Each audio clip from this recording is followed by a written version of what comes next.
نئے نامے میں سے لوکا طبیب کی معرفت لکھی گئی انجیل اور اس کا 8واں باب اور 8ویں باب کی 26ویں آیت سے لے کر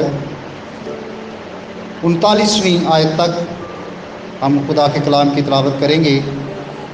8ویں باب کی 26ویں آیت سے یوں لکھا ہے،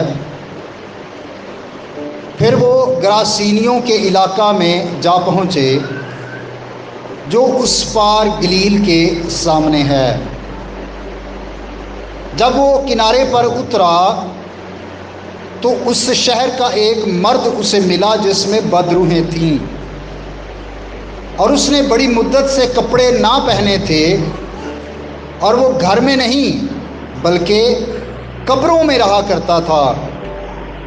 وہ یسوع کو دیکھ کر چلایا اور اس کے آگے گر کر بلند آواز سے کہنے لگا، اے یسوع خدا تعالیٰ کے بیٹے، مجھے تجھ سے کیا کام؟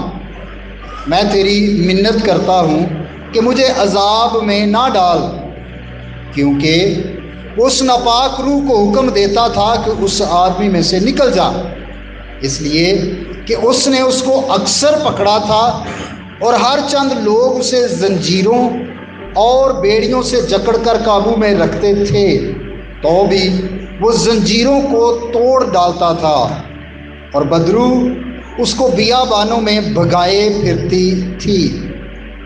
یسوع نے اس سے پوچھا، تیرا کیا نام ہے؟ اس نے کہا، لشکر، کیونکہ اس میں بہت سی بدروحیں تھیں، اور وہ اس کی منت کرنے لگی کہ ہمیں اتھاہ گڑھے میں جانے کا حکم نہ دے۔ وہاں پہاڑوں پر سوروں کا ایک بڑا غول چر رہا تھا۔ انہوں نے اس کی منت کی کہ ہمیں ان کے اندر جانے دے۔ اس نے انہیں جانے دیا، اور بدروحیں اس آدمی میں سے نکل کر سوروں کے اندر گئیں، اور غول کڑاڑے پر سے جھپٹ کر جھیل میں جا پڑا اور ڈوب مرا۔ یہ ماجرا دیکھ کر چرانے والے بھاگے اور جا کر شہر اور دیہات میں خبر دی۔ لوگ اس ماجرے کو دیکھنے کو نکلے، اور یسوع کے پاس آ کر اس آدمی کو جس میں سے بدروحیں نکلی تھیں، کپڑے پہنے اور ہوش میں یسوع کے پاؤں کے پاس بیٹھے دیکھا اور ڈر گئے۔ اور دیکھنے والوں نے ان کو خبر دی کہ جس میں بدروحیں تھیں وہ کس طرح اچھا ہوا، اور گراسینیوں کے گرد و نواح کے سب لوگوں نے اس سے درخواست کی کہ ہمارے پاس سے چلا جا، کیونکہ ان پر بڑی دہشت چھا گئی تھی۔ پس وہ کشتی میں بیٹھ کر واپس گیا، لیکن جس شخص میں سے بدروحیں نکل گئی تھیں وہ اس کی منت کر کے کہنے لگا کہ مجھے اپنے ساتھ رہنے دے، مگر یسوع نے اسے رخصت کر کے کہا، اپنے گھر کو لوٹ کر لوگوں سے بیان کر کہ خدا نے تیرے لیے کیسے بڑے کام کیے۔ وہ روانہ ہو کر تمام شہر میں چرچا کرنے لگا کہ یسوع نے میرے لیے کیسے بڑے کام کیے۔ پاک کلام کا پڑھا اور سنا جانا ہم سب کے لیے باعث برکت ہو۔ عزیز بھائی اور بہنوں، اکثر اوقات لوگ کسی کے بارے میں کہتے ہیں کہ پہلے میری زندگی اس طرح کی تھی، پازیٹیو یا نیگیٹو۔ کئی لوگوں کی پازیٹیو ہوتی ہے، ٹھیک زندگی گزر رہی ہوتی ہے، کئی لوگوں کی خراب زندگی گزر رہی ہوتی ہے، اور پھر لوگ کہتے ہیں کہ فلاں شخص میری زندگی میں آیا تو میری زندگی بدل گئی۔ وہ جو تبدیلی ہوتی ہے، وہ جو بدلاؤ ہوتا ہے، وہ نیگیٹو بھی ہوتا ہے، پازیٹیو بھی ہوتا ہے۔ کئی دفعہ ایک شخص وہ اچھی زندگی گزار رہا ہوتا ہے، کوئی ایسا اس کا دوست بن جاتا ہے کہ پھر اس کی زندگی بدل جاتی ہے، اور وہ اچھا نہیں رہتا بلکہ وہ کیا ہوتا ہے، برے کام کرنا شروع ہو جاتا ہے۔ اسی طرح کچھ لوگ بری زندگی گزار رہے ہوتے ہیں، لیکن کوئی ان کی زندگی میں آتا ہے اور اس کی کمپنی کا، اس کی صحبت کا، اس کی رفاقت کا ایسا اثر ہوتا ہے کہ اس کی زندگی بدل جاتی ہے، اور وہ برے کام چھوڑ کر اچھے کام کرنا شروع ہو جاتا ہے۔ یعنی کسی انسان کے ساتھ دوستی کرنے سے کسی کے ساتھ وقت گزارنے سے، کسی کے ہماری زندگی میں آ جانے سے ہماری زندگی میں تبدیلی آ سکتی ہے۔ اور آپ سب واقف ہیں کہ بائبل مقدس بیان کرتی ہے کہ ہمیں ہوشیار رہنا ہے، فریب نہیں کھانا، کیونکہ بری صحبتیں اچھی عادتوں کو کیا کرتی ہیں؟ بگاڑ دیتی ہیں۔ اگر ہماری صحبت، ہماری رفاقت، ہماری فیلوشپ، ہمارا وقت کسی برے شخص کے ساتھ گزرتا ہے اور اس کا رنگ ہم پر چڑھ جاتا ہے، ہم اس جیسے بن جاتے ہیں، ہم اس کی زندگی سے، اس کی باتوں سے، اس کی شوخیوں سے، اس کے برے کاموں سے، اس کے الٹے کارناموں سے متاثر ہو کر ہم بھی اس جیسے ایڈونچر کرنا چاہتے ہیں، ہم بھی اس جیسے کام کرنا چاہتے ہیں، تو ہوتا کیا ہے کہ ہمارے اندر کی جو اچھائیاں ہیں وہ برائیوں میں بدل جاتی ہیں۔ لیکن آج میں آپ کو ایک ایسے شخص کی کہانی سنانا چاہتا ہوں جس کی زندگی میں مسیح خداوند آئے، اور مسیح خداوند نے اس کی زندگی کو بدل دیا۔ یہ سارا حوالہ جو ہم نے تلاوت کیا ہے، اس میں سے جو ایک مرکزی خیال یا ایک مضمون یا ایک بگ آئیڈیا ہمیں ملتا ہے وہ یہ ہے کہ یسوع مسیح نئی زندگی دیتا ہے۔ خداوند یسوع مسیح کیا کرتا ہے؟ نئی زندگی دیتا ہے۔ خداوند یسوع مسیح اپنے شاگردوں کے ساتھ کشتی پر سوار ہو کر جاتے ہیں، راستے میں طوفان آتا ہے اور خداوند یسوع مسیح نے اپنے اختیار سے، اپنی قدرت سے ہوا اور پانی کو ڈانٹا تو طوفان تھم گیا، اور وہ جو خطرے میں تھے، وہ جو مصیبت میں تھے، جن کو لگتا تھا کہ ابھی کشتی الٹے گی اور ہم سارے گر کر مر جائیں گے۔ یہ جو گلیل کی جھیل تھی، یہ 21.5 کلومیٹر لمبی تھی، یعنی آپ اندازہ کریں کہ اگر ہم اٹک سے شروع کریں تو یہ تقریباً ہٹیاں تک اتنی لمبی یہ جھیل تھی، اور کہیں پر یہ 6 کلومیٹر چوڑی تھی، کہیں پر سے 11 کلومیٹر چوڑی تھی۔ اب اتنی بڑی جھیل، اس کے اندر اگر آدمی ڈوب جائے یا اس کی کشتی الٹ جائے تو اس کے بچنے کے چانسز کم ہیں، کیونکہ یہ بہت گہری بھی تھی، اور وہ اس خطرے میں تھے، اس خوف میں تھے کہ اگر کشتی الٹی تو ہم ڈوب کے مر جائیں گے۔ لیکن مسیح خداوند نے اپنے شاگردوں کو بچایا، طوفان کو تھمایا، اور وہ خیر خیریت و سلامتی سے جھیل کی دوسری طرف چلے گئے۔ جب وہ دوسری طرف پہنچے تو جس علاقے میں وہ داخل ہوئے، وہاں پر اس علاقے کا نام ہے گراسینیوں کا علاقہ۔ گراسینی لوگ وہاں پر رہتے تھے۔ اب جب خداوند یسوع مسیح اپنے شاگردوں کے ساتھ وہاں پر پہنچے تو ان کو ایک ایسا شخص ملا جس میں بدروہیں تھیں، اور ایک نہیں کئی، کیونکہ آگے چل کر ہم دیکھتے ہیں کہ جب مسیح خداوند کی بات چیت ہوئی تو مسیح خداوند نے جب پوچھا تیرا نام کیا ہے تو انہوں نے کیا جواب دیا؟ لشکر۔ اور لشکر کا کیوں انہوں نے کہا کہ لشکر؟ وجہ یہ تھی کہ انہوں نے کہا کہ ہم بہت ساری ہیں۔ علماء کا خیال ہے کہ لگ بھگ 2000 یا اس سے بھی زیادہ بدروہیں اس ایک شخص کے اندر تھیں۔ اب بدروہوں نے اس کا حال کیا کر دیا تھا؟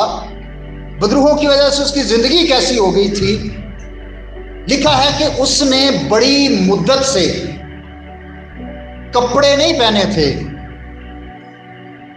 اب یہ مدت کتنی تھی ہمیں نہیں پتا، بائبل خاموش ہے اس حوالے سے، لیکن یہ جو لفظ ہے نا بڑی مدت، اس سے یہ اندازہ ہوتا ہے کہ یہ تھوڑے دنوں کی بات نہیں ہے، یہ چند مہینوں کی بات بھی نہیں ہے، ممکن ہے چند سالوں سے اس کا یہی حال ہے۔ ایک بڑی مدت سے اس نے کیا کیا ہے؟ کپڑے نہیں پہنے۔ مطلب یہ ہے کہ وہ ننگا گھومتا ہے، اس کی زندگی میں ننگا پن ہے، اور ننگا پن شرمندگی کو ظاہر کرتا ہے۔ باغ عدن میں جب ہمارے ابا و اجداد ماں ہوا اور بابا آدم کیا کیا؟ جب پھل کھایا تو اس کے بعد سب سے پہلے جو ان کو چیز محسوس ہوئی وہ کیا تھی؟ شرم. ان کو شرم آنا شروع ہو گئی. اس سے پہلے وہ شرماتے نہیں تھے. اب ان کی زندگی میں شرمندگی آ گئی. اب ان کو شرم محسوس ہونا شروع ہو گئی. انہوں نے دیکھا کہ ہم تو بے لباس ہیں, ہم نے تو کپڑے بھی نہیں پہنے ہوئے. کپڑے تو انہوں نے پہلے بھی نہیں پہنے تھے, لیکن پہلے وہ یہ تمیز ان کے اندر نہیں تھی, یہ سینس ان کے اندر نہیں تھی, وہ شرماتے نہیں تھے. لیکن جب گناہ زندگی میں آ گیا تو گناہ شرمندگی کو لے کر آتا ہے,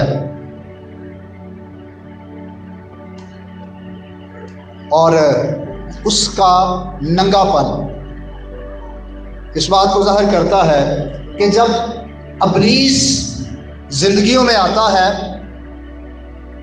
بد روحیں زندگیوں میں آتی ہیں, تو پھر وہ کیا کرتے ہیں؟ ہم سے ایسے کام کرواتے ہیں جس سے ہمیں شرمندہ ہونا پڑتا ہے. کیا کبھی کوئی اچھے کام سے شرمندہ ہوا ہے؟ شرمندہ ہمیشہ برے کاموں سے انسان ہوتا ہے, غلط کاموں سے آپ کو شرمندہ ہونا پڑتا ہے. اور جب ابلیس زندگی میں آتا ہے تو پھر شرمندگی ہی شرمندگی کا سامنا کرنا پڑتا ہے. کیوں ایسی اس کی حالت تھی؟ ایک اور بڑی وجہ یہ تھی کہ وہ بالکل حواس باختہ تھا, سینس لیس. اس کے جو ہوش و حواس ہے وہ ہی نہیں کام کرتے تھے, اس کو بالکل کوئی سینس نہیں تھی. آپ نے ممکن ہے دیکھا ہو ایسے لوگوں کو جن کا دماغ کام نہیں کرتا, ان کے اندر سینس ہی نہیں ہوتی. انہوں نے قمیض پہنی ہے یا نہیں پہنی, انہوں نے شلوار پہنی ہے یا نہیں پہنی, وہ سڑکوں پر گھوم رہے ہوتے ہیں. ان کو نہیں پتا ہوتا ہم نے شیو کی ہے یا نہیں کی, ہماری رالیں نکل رہی ہیں یا نہیں. ان کو سینس ہی نہیں ہے. یہ تو اس شخص کو پتا چلتا ہے جس کے اندر سینس ہے, جس کو ہوش ہے.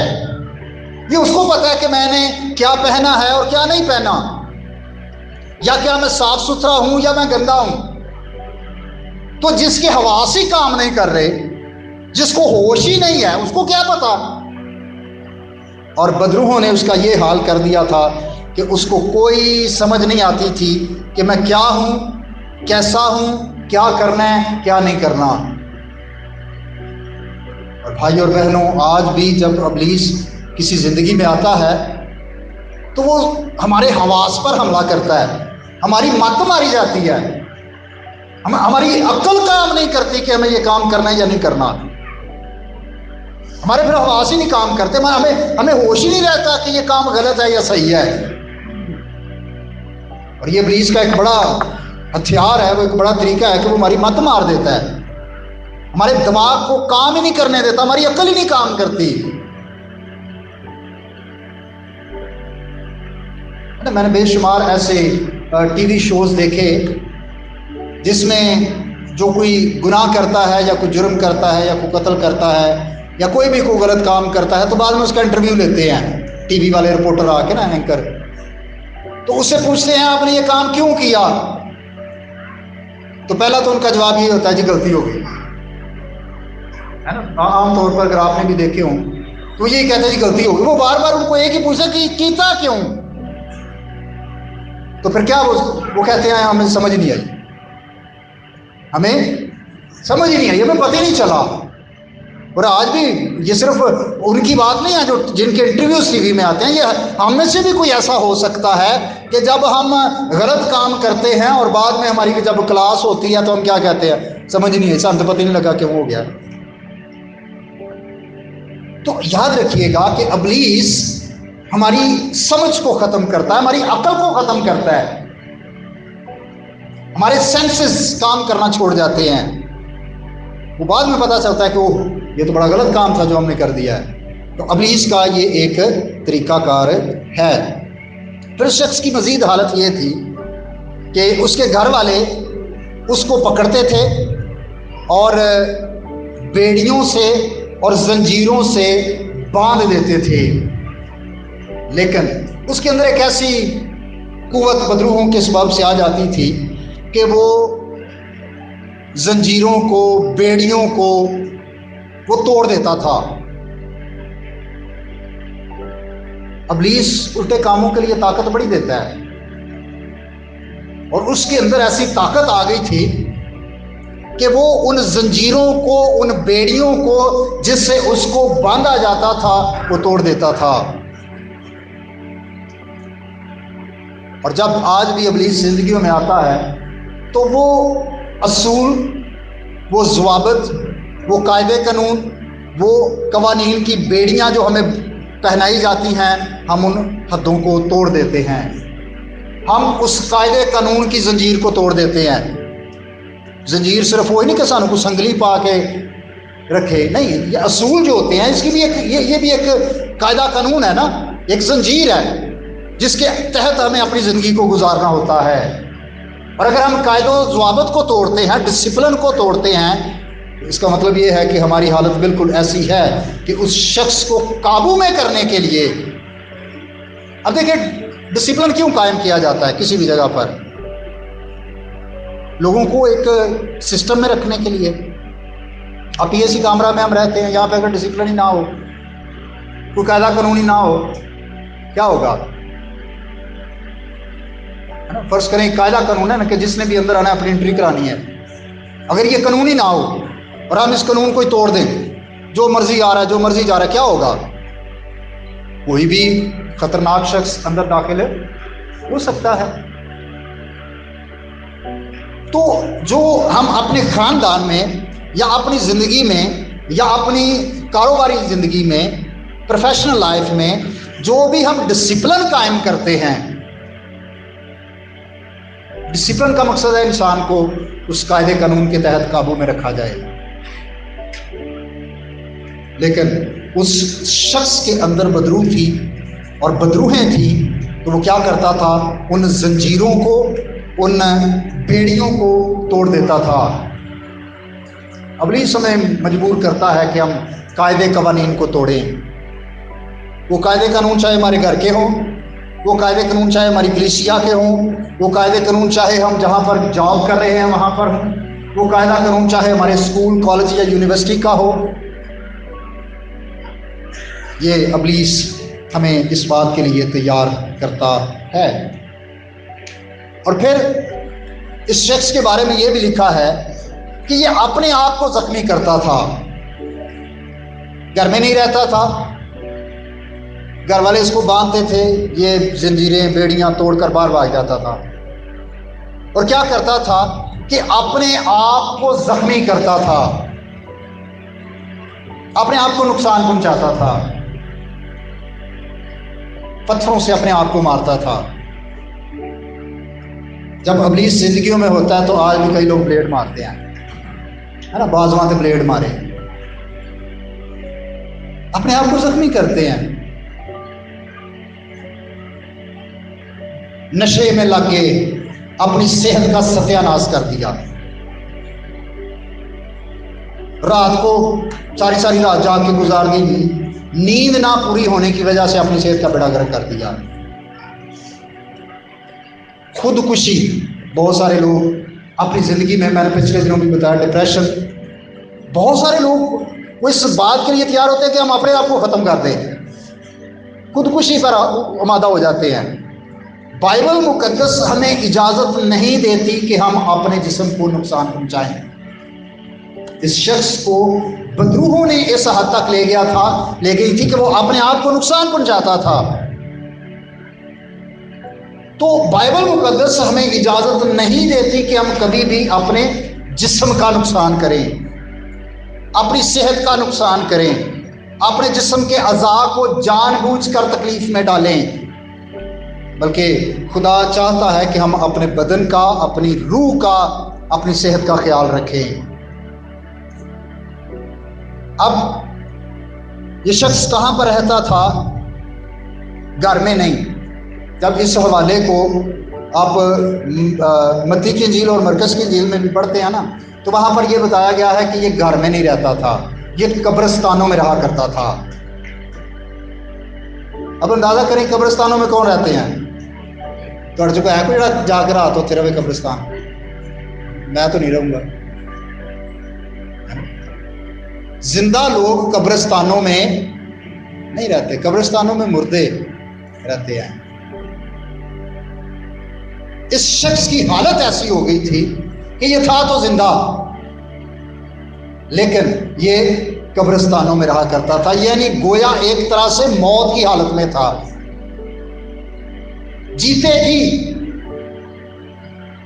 تو کہلاتا تو ہے زندہ ہے لیکن ہے مردہ۔ اس کی بالکل یہی حالت ہے۔ آج بہت سارے لوگ جسمانی لحاظ سے تو زندہ ہیں لیکن روحانی لحاظ سے وہ ہلاکت میں ہیں، روحانی لحاظ سے وہ موت کی حالت میں ہیں۔ اور ابلیس نے بہت سارے لوگوں کو آج ایسی حالت میں رکھا ہوا ہے کہ وہ کھاتے بھی ہیں، پیتے بھی ہیں، زندگی گزار رہے ہیں اور مزے میں زندگی گزار رہے ہیں، لیکن ایکچوئل وہ ہلاکت میں ہیں، وہ موت کی حالت میں ہیں۔ لیکن خوشخبری یہ ہے کہ یسوع مسیح میں موت سے نکال کر زندگی میں داخل کرنے کی قدرت رکھتا ہے۔ آگے چل کر ہم دیکھیں گے۔ پھر اس شخص کے بارے میں یہ بھی بیان ہے کہ یہ لوگوں کو بھی اتنا تند مزاج تھا کہ لوگ اس سے ڈرتے ہوئے اس راستے سے نہیں گزرتے تھے، کیونکہ لوگوں کو پتا تھا کہ یہ اپنے آپ کو بھی پتھر مار کے زخمی کرتا ہے اور گزرنے والوں کو بھی کیا کر دیتا ہے، زخمی کر دیتا ہے۔ جب ابلیس کا راج زندگیوں میں ہوتا ہے، نہ صرف اپنا نقصان کرتے ہیں، دوسروں کا بھی کرتے ہیں، پھر دوسرے نے بھی پتھر مارنے ہیں، پھر دوسرے نے بھی زخمی کرنے ہیں، پھر دوسرے نے بھی ڈسٹرب بھی کرنے ہیں، پھر ہم کسی کے لیے خوشی کی، سکون کی، راحت کا باعث نہیں بنتے، پھر ہم خود بھی ڈسٹرب رہتے ہیں، ہم دوسروں کو بھی ڈسٹرب بھی کرتے ہیں۔ ہم دوسروں کے لیے بجائے برکت کا سبب بنے، ہم تکلیف کا باعث بنتے ہیں۔ اور پھر ایک اور آخری بات جو میں اس کے بارے میں جلدی سے بتانا چاہتا ہوں، لکھا کہ بدرو اس کو بیابانوں میں بگائے پھرتی تھی، کوئی ایک ٹکانا نسی تے جڑا کدی کدھرے ہوئے تو کدی کدھرے ہوئے تو کدی کدھرے ہوئے تو کدی کدھرے ہوئے تو انہوں کی کہنے آسی، صحیح لفظ کیا چلے گا، اچھی کہو ذرا، آوارہ ہے نا۔ یہ بالکل اس کی حالت ایسی تھی، یہ آوارہ بیابانوں میں بدرو ہیں، اس کو گھمائے کبھی کدھر کبھی کدھر کبھی کدھر کبھی کدھر، آوارہ ہے نا۔ ابلیس زندگی میں آوارگی پیدا کر دیتا ہے۔ حقیقت میں ایسے لوگ، ایسے نوجوان جن کی زندگی میں ابلیس کا راج ہوتا ہے، وہ ان کے لیے معاشرے میں یہ لفظ لوگ استعمال کرتے ہو تو بڑا وارہ ہو گیا ہے۔ وجہ کیا ہے کہ وہ ٹک کر کسی ایک جگہ نہیں بیٹھ رہا۔ بدرو ہیں، کبھی اس کو کہیں لے جاتی ہیں، کبھی کہیں لے جاتی ہیں، کبھی کہیں لے جاتی ہیں۔ آوارگی اس کی زندگی میں آ گئی ہے، کوئی سکون، کوئی اطمینان، کوئی خوشی، کوئی ایسی زندگی نہیں ہے اس کی۔ اب ذرا سوچیں، ایک ایسا شخص جس کے حواس کام نہیں کرتے، جس نے ایک مدت سے لباس نہیں پہنا، جو گھر میں نہیں بلکہ قبرستانوں میں رہتا ہے، جو بیابانوں میں گھومتا بھاگتا پھرتا رہتا ہے، جو اپنے آپ کو زخمی کرتا ہے، جو لوگوں کو زخمی کرتا ہے، مسیح خداوند اس کی زندگی میں آ گئے۔ یاد رکھیے، خداوند یسوع مسیح کسی کی بھی زندگی کو بدل سکتا ہے، چاہے کوئی کتنا ہی بڑا گناہ گار کیوں نہ ہو، چاہے کوئی کتنا ہی بدکار کیوں نہ ہو۔ یسوع مسیح جب زندگیوں میں آتا ہے تو یسوع مسیح نئی زندگی دیتا ہے۔ میں نے آپ کو بتایا تھا نا، مرکزی خیال ہمارا جو ہے، جو ہمارا مضمون ہے، وہ یہی ہے کہ یسوع مسیح نئی زندگی دیتا ہے۔ اور ایسا شخص مسیح خداوند اس کی زندگی میں آ گئے۔ خداوند یسوع مسیح کی بدروحوں سے بات چیت ہوئی، اور جب مسیح خداوند نے اس شخص کو آزادی بخش دی تو اس آزادی کے بعد اس نئی زندگی جو اس شخص کو مل گئی، کیا تبدیلی اس کی زندگی میں رونما ہوئی۔ لکھا ہے کہ جو سور چرانے والے تھے، انہوں نے جب سارا ماجرا دیکھا تو وہ بھاگ کر شہر میں گئے، دیہات میں گئے، اس سارے علاقے میں جا کر انہوں نے بتایا کہ بھئی ایسے ایسے ایسے ہوا ہے کہ وہ شخص جس کے ڈر سے کوئی اس کے قریب نہیں جاتا تھا، اس کو شفا مل گئی ہے، اس کو بحالی مل گئی ہے، اس کو آزادی مل گئی ہے۔ تو لوگوں نے بڑا تعجب کیا، بڑے حیران ہوئے، اور حیران ہو کر انہوں نے کہا چلو آؤ ویکھن چلیے۔ اور جب وہ آئے خداوند یسوع مسیح کے پاس، تو جو تبدیلی انہوں نے دیکھی اس شخص کے اندر، پہلی بات لکھا ہے کہ وہ آئے اور انہوں نے دیکھا کہ اس نے کپڑے پہنے ہوئے تھے۔ اس نے کیا کیا تھا؟ یسوع مسیح نے اس کی ساری شرمندگی کو ڈھانپ دیا۔ اب جب یسوع مسیح زندگی میں آ گیا پھر شرمندگی نہیں ہے، پھر عزت ہے نا۔ پہلے تو لوگ اس کی عزت نہیں کرتے، ظاہر جو ایسے وہ گمراہ ہوتا تھا، کیا خیال ہے لوگ اس کی بڑی رسپیکٹ کرتے ہوں گے؟ نہیں۔ یسوع مسیح جب اس کی زندگی میں آ گئے ہیں تو اس کو یسوع مسیح نے لباس پہنا دیا ہے، اور یہ ہم سب کی روحانی حالت کو پیش کرتا ہے کہ جب ہم گناہ میں تھے تو یسوع مسیح نے ہمیں نجات کا لباس پہنایا ہے، ہمیں وہ سفید پوشاک دی ہے جس کا ذکر میں مکاشفہ کی کتاب میں ملتا ہے کہ وہ سفید پوشاک، وہ جامے پہنے خدا کی حمد کر رہے ہیں۔ نجات کا لباس ہمیں صرف اور صرف یسوع مسیح کے وسیلہ سے ملتا ہے۔ اور اگر آپ کو یاد ہوگی وہ تمثیل، جب ایک شادی، بادشاہ کے بیٹے کی شادی، وہاں پر سارے مہمانوں نے شادی کی ضیافت کے مطابق لباس پہنا، ایک شخص کے پاس شادی کی ضیافت والا لباس نہیں تھا، اس کو کیا کر دیا گیا؟ باہر نکال دیا گیا۔ اور صرف نکالا نہیں گیا، پتہ کیا کیا گیا؟ اس کو وہاں ڈال دو جہاں رونا اور دانتوں کا۔ صرف نکالنا نہیں بلکہ آگے بھی ہے کہ اس کی سزا بھی۔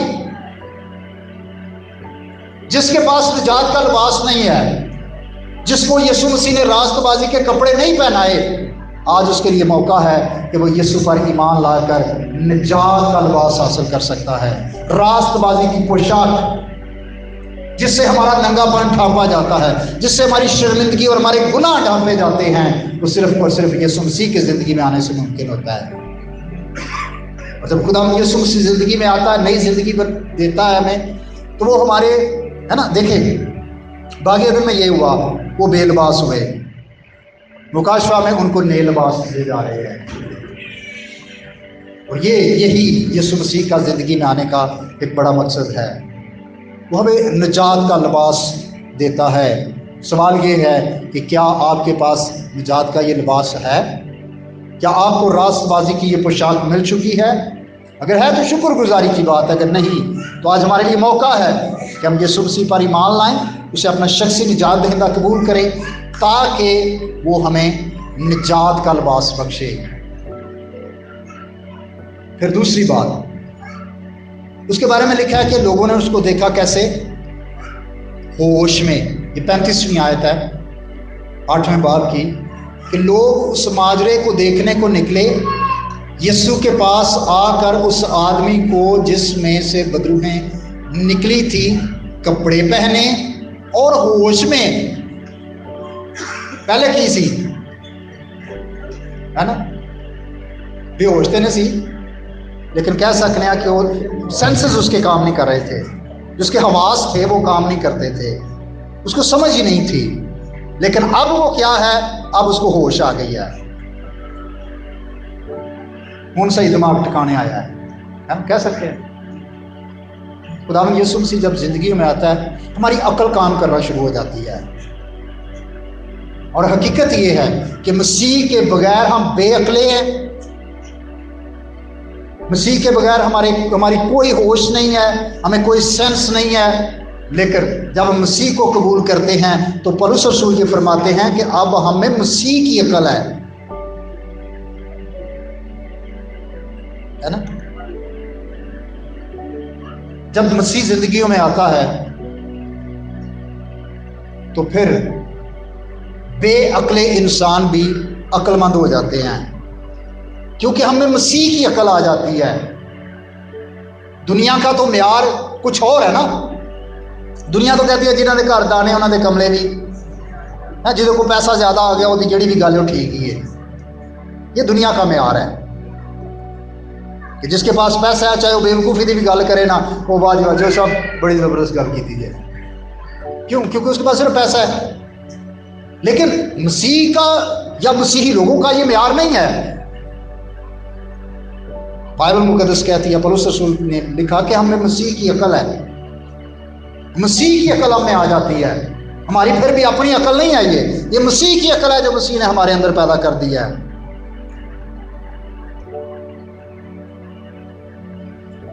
لوگوں نے آ کر دیکھا کہاں پر کہ وہ یسوع کے پاؤں کے پاس بیٹھا ہوا ہے۔ پہلے کی کردا سی ہمارا قبرستانہ بیابانہ کدی ادھر کدی ادھر کدی ادھر۔ اب کیا کر رہا ہے؟ زندگی میں ایک ٹھہراؤ آ گیا، ایک سکون آ گیا زندگی میں۔ وہ مسیح کے قدموں میں بیٹھ گیا ہے۔ اب وہ ایویں کھجل خراب نہیں ہو رہا، اب وہ ایویں آوارہ نہیں پھر رہا۔ اب اس کی زندگی میں ایک ٹھہراؤ آ گیا ہے اور وہ مسیح کے قدموں میں بیٹھنا سیکھ گیا ہے کہ اب مجھے مسیح کے قدموں میں مسیح کے پاس بیٹھنا ہے۔ جب مسیح زندگی میں آتا ہے تو پھر مسیح ہماری زندگیوں کو یوں تبدیل کرتا ہے کہ ہم مسیح کے قدموں میں آتے ہیں، مسیح کے پاس بیٹھتے ہیں۔ ابلیس نہیں چاہتا کہ ہم مسیح کے پاس بیٹھیں۔ ابلیس تو ہمیں کہیں اور ہی لے جانا چاہتا ہے، وہ تو ہمیں بیابانوں میں آوارہ ہی چاہتا ہے کہ ہم آوارہ رہیں۔ لیکن کیا ہی خوبصورت بات ہے کہ جب مسیح ہماری زندگی میں آتا ہے، وہ نئی زندگی ہمیں دیتا ہے، تو پھر زندگی میں ایک ٹھہراؤ آ جاتا ہے، پھر ایک سکون، ایک سیٹسفیکشن ہوتی ہے۔ میں کل پرسوں ایک بہن کے پاس بیٹھا تھا جو تقریباً 2 ماہ سے زیادہ ہاسپٹل میں ایڈمٹ رہی، اور وہ کہتی ہیں کہ جب میں ہاسپٹل میں تھی تو میں نے ڈاکٹرز کو بھی کہا کہ ڈاکٹر صاحب میں تیار ہوں، اگر مسیح مجھے بلا بھی لے نا تو میں تیار ہوں، مجھے کوئی ایسا نہیں دکھ یا غم نہیں ہے۔ کیوں؟ جب مسیح زندگی میں ہوتا ہے تو پھر ٹھہراؤ ہے، پھر سیٹسفیکشن ہے، پھر اطمینان ہے کہ وہ ہمیں جس حال میں بھی رکھتا ہے شکر ہے، وہ زندگی دیتا ہے شکر ہے، ایون اگر وہ ہمیں بلا بھی لے تو بھی ہم تیار ہیں۔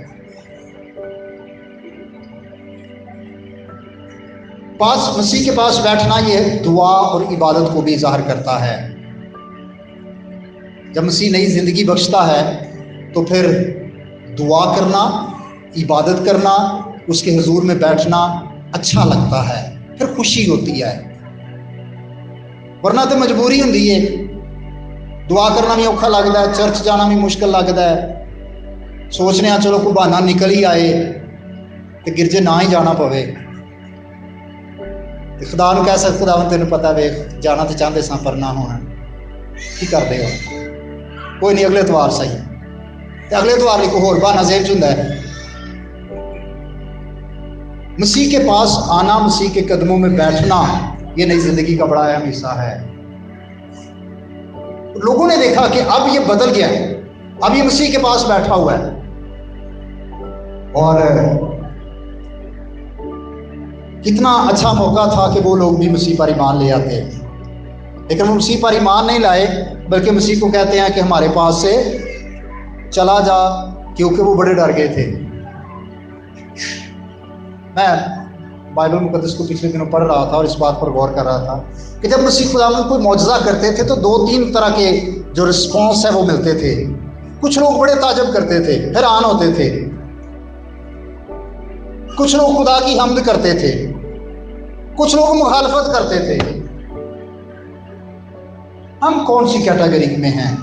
کیا صرف حیران ہونے والے ہوا بڑا معجزہ ہو گیا جی، یا ایسے لوگ جو معجزہ دے کر خدا کی حمد کرتے تھے، یا جو صرف مخالفت کرتے تھے، اور چند لوگ ایسے ہوتے تھے جو ایمان لے آتے تھے اور پیچھے چلنا شروع ہو جاتے تھے۔ خداوند یسوع مسیح جب واپس جانے لگے، اس شخص نے جس میں سے بدروہیں نکلی تھی، اس نے بڑی ریکویسٹ کی یسوع مسیح کو، بڑی منت کی، بڑے ترلے پائے۔ ریکویسٹ کیا تھی مجھے اپنے ساتھ رہنے دے۔ خداوند یسوع مسیح نے اسے ایک ذمہ داری دے دی۔ خداوند یسوع مسیح نے کہا نہیں، میرے نال نہیں آ، بلکہ تو کی کر، اپنے گھر کو چلا جا اور جو خدا نے تیرے لیے بڑے بڑے کام کیے ہیں وہ لوگوں سے بیان کر۔ اور پھر اس شخص نے کمال تابعداری کی، فرما برداری کی۔ اس نے کہا ٹھیک ہے خداوند، اگر آپ مجھے یہ کہتے ہیں کہ میں ساتھ نہ رہوں بلکہ جاؤں اور جا کر لوگوں کو بتاؤں تو خدا میں تیار ہوں۔ اور وہ لکھا ہے کہ گیا اور تمام شہر میں چرچا کرنے لگا کہ یسوع نے میرے لیے کیسے بڑے کام کیے ہیں۔ سو عزیز بھائی اور بہنوں، یہ بڑی ایک رسپانسبلٹی ہے کہ جب خداوند ہماری زندگی میں بڑا کام کرتا ہے، خداوند ہمیں نئی زندگی دیتا ہے، تو پھر ہم جا کر لوگوں کو بتائیں۔ کچھ لوگ نے وہ صرف بیٹھے رہتے ہیں یسوع کے قدماں تو جا کے گواہی نہیں دیتے۔ اور میں تو حیران ہوتا ہوں لوگوں کے لفظ سن کر، کہتے ہیں 2 سال تو میری گواہی رکی ہی سی۔ کبھی آپ نے سنے ہیں ایسے لفظ؟ میں نے سنے ہیں ٹی وی پر، ہے نا، 2 سال تو پیسے کٹھے کرن ڈے سا، جاواں گے لاہور ہے تو 2 سال تو گواہی روکی ہی سی اساں۔